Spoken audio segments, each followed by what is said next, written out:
چلیں بھائی، بسم اللہ۔ الباب الرابع فی بیوع الشروط والسنیا، چوتھا باب، شروط فی البیوع، بیع کے اندر شرط لگانا یہ بڑا اہم ترین مسئلہ ہے۔ تو پہلا مسئلہ ایک تھوڑی سی ضمن پہلی بات تو یہ کہ بیع میں شرط کوئی لگائی بھی جا سکتی ہے یا نہیں لگائی جا سکتی۔ تو اس سلسلے میں جمہور کا نقطہ نظر تو یہ ہے کہ الاصل فی البیوع، الاصل فی الشروط الحل، الاصل فی الشروط الحل الا ما دل الدلیل علی خلافہ، کہ اصل یہی ہے کہ شرط لگائی جا سکتی ہے، بائع بھی شرط لگا سکتا ہے اور اسی طرح جو ہے نا مشتری وہ بھی شرط لگا سکتا ہے۔ بات سمجھ رہی کہ نہیں؟ اور ابن حزم رحمہ اللہ جو ہے نا ان کا نقطہ نظر جمہور سے ہٹ کے ہے، ان کا مطلب یہ ہے کہ بیوع کا یہ شروط کے اندر اصل حرمت ہے۔ وہ کیا کہتے ہیں؟ شروط میں اصل حرمت ہے کہ اصل یہ ہے کہ کوئی شرط نہ لگائی جائے، ہاں صرف وہ شرط لگا سکتے ہیں جس کی اجازت قرآن و سنت میں آئی ہے۔ تو ابن حزم رحمہ اللہ کا نقطہ نظر بیوع میں شرط کے حوالے سے انتہائی تنگ موقف ہے اور جمہور نے اس نقطہ نظر کو قبول نہیں کیا۔ ابن حزم رحمہ اللہ کا استدلال اس حدیث سے ہے کہ جس میں نبی علیہ الصلوۃ والسلام نے ارشاد فرمایا ہے کل شرط لیس فی کتاب اللہ فہو باطل، کل شرط لیس فی کتاب اللہ فہو باطل ولو کان مئۃ شرط۔ تو اس کا جواب اہل علم یہ دیتے ہیں کہ اس کا مطلب یہ ہے کل شرط لیس فی کتاب اللہ کا مطلب ہے ای یخالف کتاب اللہ، اور اس حدیث کے اندر جو کتاب ہے یہ حکم کے معنی میں ہے۔ فی کتاب اللہ کس کے معنی میں ہے؟ حکم کے معنی میں ہے، سمجھے کہ نہیں؟ تو مطلب جو قرآن و سنت کے خلاف شرط ہے، اس کی دلیل یہ ہے یہی پس منظر وہ حدیث بریرہ والا واقعہ، تو وہ غلط شرط لگا رہے تھے نا کہ اذاتو کر ولا ہمارے لیے ہوگا، تو اس پس منظر میں نبی علیہ الصلوۃ والسلام شاہ کل شرط لیس فی کتاب اللہ۔ تو ورنہ دیکھا جائے تو حضرت عائشہ نے جو شرط لگی تھی کہ ولا ہمارے لیے ہے، تو کیا اس شرط کا ذکر قرآن و سنت میں کہیں کھڑا ہے کہ آپ لگا سکتے ہیں؟ نہیں۔ تو مطلب یہی ہے کہ کل شرط لیس فی کتاب اللہ ای یخالف کتاب اللہ۔ باقی بیع کے اندر شرطیں لگائی گئی ہیں، حدیث بریرہ بھی اس کی دلیل ہے، اور اسی طرح من باع نخلا بعد ان تعبر سمن فثمرتها للمبتاع الا ان يشترط المبتاع، حدیث ہے کہ نہیں؟ اور حضرت جابر رضی اللہ تعالیٰ عنہ کی روایت بھی انہوں نے شرط لگائی تھی مدینہ تک سواری کی۔ بات سمجھ رہی کہ نہیں؟ اس لیے شرط لگائی جا سکتی ہے۔ ابن تیمیہ رحمہ اللہ نے یہ مجموع الفتاوی کی 29 نمبر جلد کے اندر بھی اس مسئلے پر بحث کی ہے۔ ایک بات۔ دوسری بات، دو لفظ ہیں، ایک ہے شروط فی البیع اور ایک ہے شروط البیع، دونوں میں فرق ہے۔ شروط فی البیع میں اور شروط البیع میں فرق ہے۔ وہ کیا فرق ہے؟ شروط فی البیوع کہا جاتا ہے وہ شرطیں جو مشتری شرط لگاتا ہے یا بائع شرط لگاتا ہے، بائع یا مشتری کسی قسم کی شرط لگائے تو انہیں کیا کہا جاتا ہے؟ شروط فی البیوع۔ اور شروط البیع سے مراد وہ ہیں جو شریعت نے شرطیں لگائی ہیں، کہ جیسے بیع کے اندر ترازی کا ہونا ضروری ہے، مبیع کا معلوم ہونا ضروری ہے، ثمن کا معلوم ہونا ضروری ہے، تو ان کو کیا کہا جاتا ہے؟ شروط البیع۔ ہاں جی، فقہا ان دونوں میں فرق کرنے کے لیے ایک اور لفظ استعمال کرتا ہے، کہتے ہیں فقہا کہتے ہیں شرط کی دو قسمیں، ایک ہے الشرط الشرعیہ اور ایک ہے الشرط الجعلیہ۔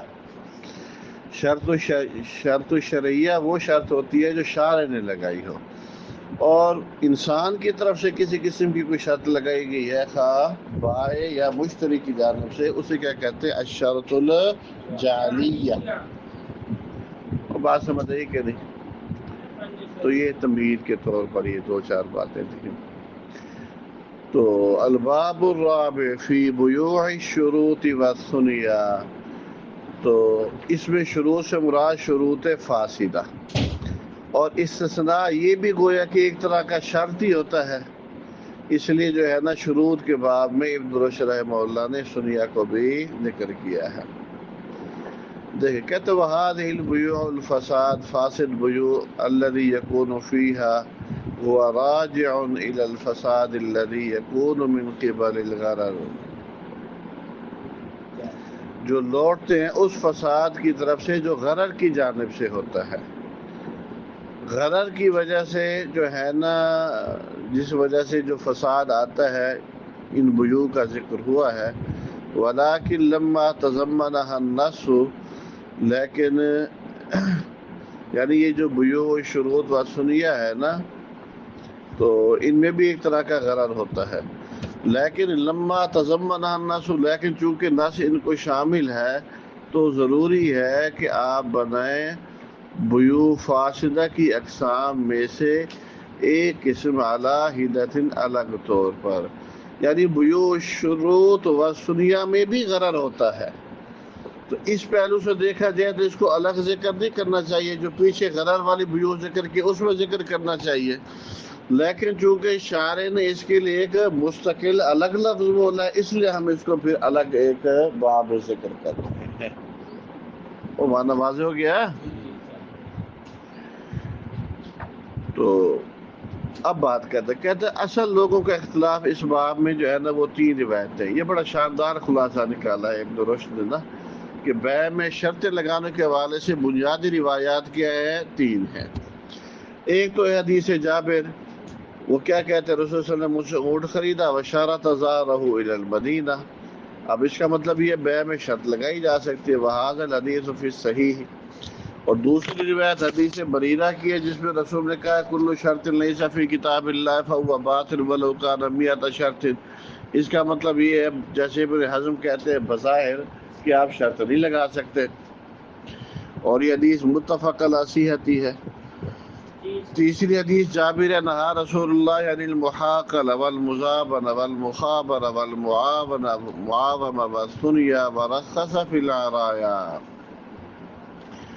اب ثنیہ کا مطلب یہی ہے کہ گویا کہ آپ شرط لگا سکتے، یہ جو ہے نا نہیں لگا سکتے.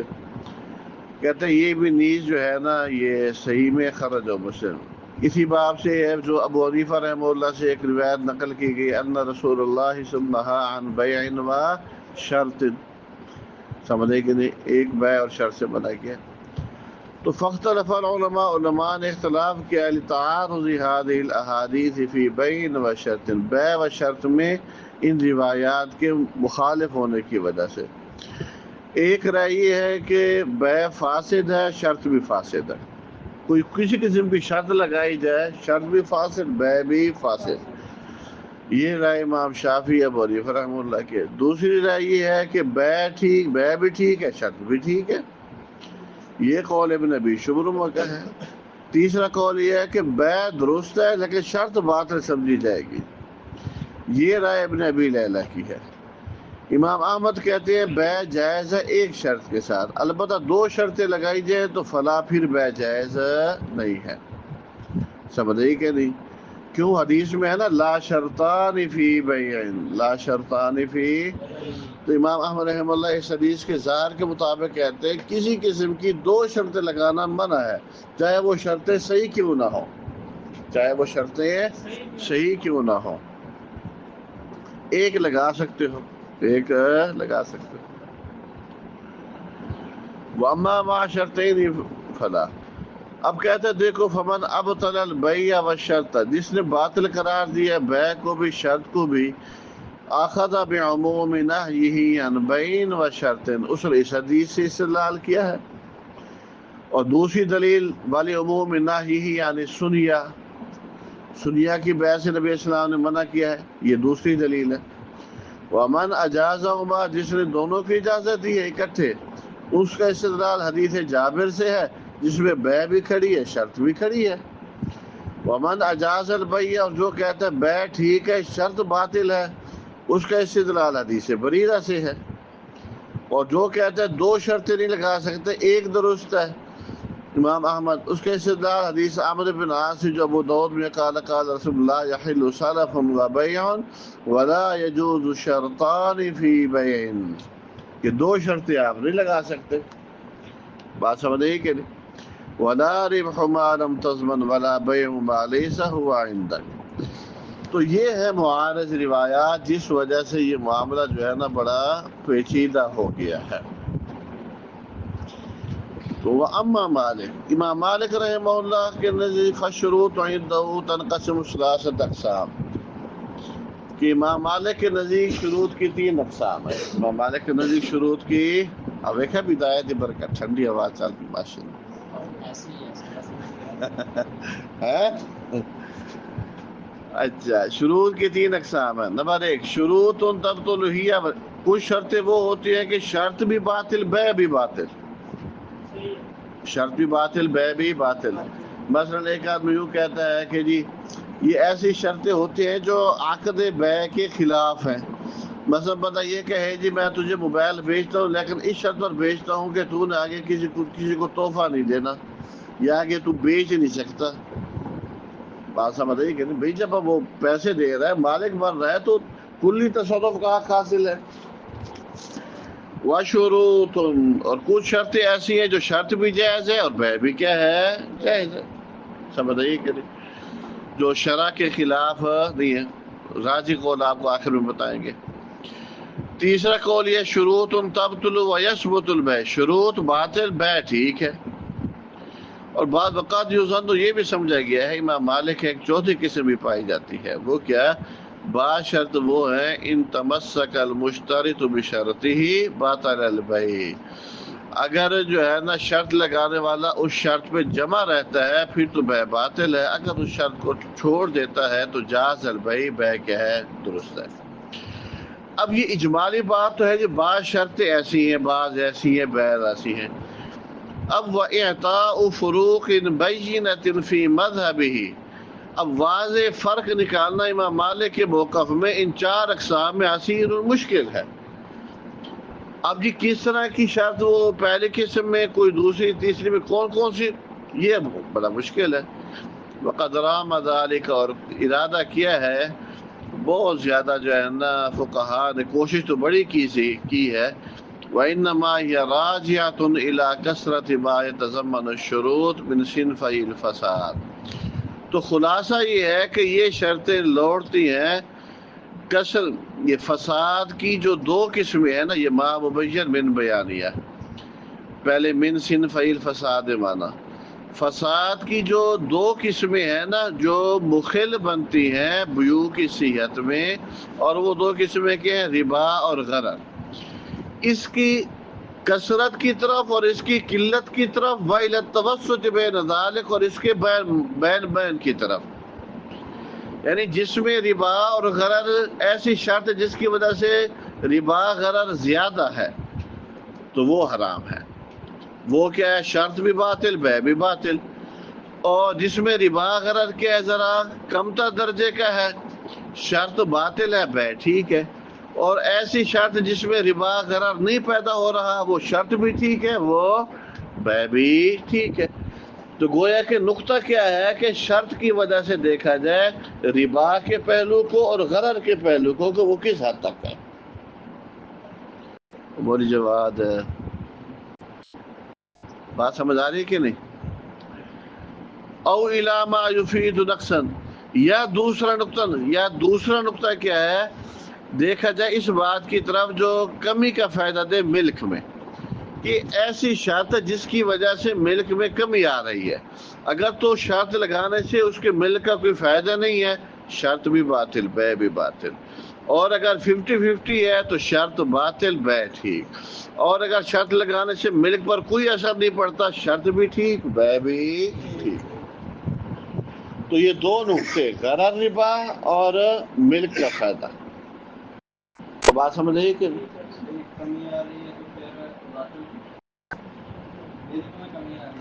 ملک اگر بالکل ملک کا اس کو فائدہ ہی نہیں ہو رہا تو شرط بھی باطل بیع بھی باطل. کچھ فائدہ ہو رہا ہے کچھ نہیں ہو رہا شرط کی وجہ سے، شرط باطل بے ٹھیک. اور ایسی شرط ہے جس کی وجہ سے ملک پر کوئی اثر نہیں پڑ رہا، سمجھ رہی کہ نہیں، تو شرط بھی ٹھیک ہے اور بے بھی ٹھیک. یہی اتباع غرر کی طرف. ہاں ہر ایک انما راجعۃ لا کثرت ما، جو ما سے مراد وہ فساد کی دو قسمیں، یا تو جو مشتمل ہیں شروط. تو اسی لیے کہتے ہیں کہ فما کان دخول هذه الاشیاء فيه کثیرا، تو جس چیز کے اندر ان چیزوں کا دخول کثرت کے ساتھ ہے شرط کی وجہ سے، اب طلح بے کو بھی باطل قرار دیا شرط کو بھی، وما کان قلیلا، اور جو تھوڑا ہے بے کو بھی جائز قرار دیا شرط کو بھی جائز، اور جو متوسط ہے باطل کا اب طلح شرط و اجاز البیع. تو ایک رائے تو یہ ہے، یہ خلاصہ نکلا بے میں شروط کے حوالے سے، بے میں شروط کے حوالے سے کہ تین کیٹیگریاں ہیں امام مالک رحمۃ اللہ علیہ کے نزدیک: شرط باطل بے باطل، شرط باطل بے ٹھیک، شرط بھی ٹھیک بے بھی ٹھیک. تو ان تین کیٹیگریوں میں پھر وہ فروعات کو آپ کیسے داخل کریں گے، وہ دو پہلو سے آپ دیکھیں: غرر ربا کے حوالے سے کہ وہ کس حد تک شرط کی وجہ سے پیدا ہو رہا ہے، دوسرا شرط ملک پر کس حد تک اثر انداز ہو رہی ہے. غرر زیادہ ہے، قلت کثرت. ہاں ہاں غرر کثیر ہے تو پھر دونوں باطل، غرر قلیل ہے شرط باطل بے ٹھیک، غرر پیدا ہی نہیں ہو رہا شرط بھی ٹھیک ہے بے بھی ٹھیک ہے. تو ایک تو یہ ہے. ایک اور تطبیق دی ہے جناب ابن رشد رحمہ اللہ کے جد امجد نے، جد امجد نے پڑھ لیے ہیں. چل